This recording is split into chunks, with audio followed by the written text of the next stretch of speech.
Hey CFG Nutrition Challengers, Jocelyn here, Generation Nutrition.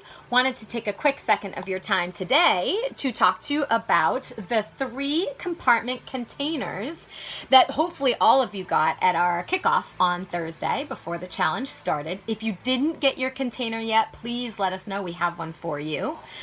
Remember, we talked about beginning where you're at, and maybe some of you aren't in a place where you're tracking your macronutrients or even logging food on MyFitnessPal. If that's not where you're at, or even if it is where you're at, these containers are going to be helpful for you. And what we're looking to do with them is give you a visual, maybe help you prep some meals if you've got a container for it, and really kind of get that visual of what your meals should look like, what the plate should look like, that plate method that we were talking about.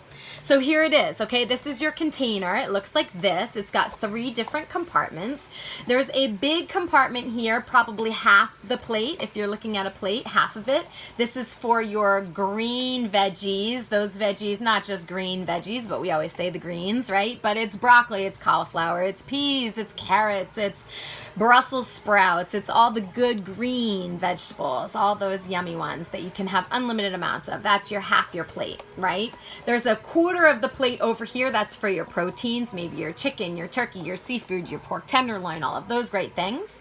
Then there's a quarter of the container down here, and that's for your starchy vegetables, maybe some, or even just like, your sweet potatoes, your white potatoes, maybe some brown rice, some quinoa, some of those grains. But really, that's what your plate should look like. This is what your meals should look like.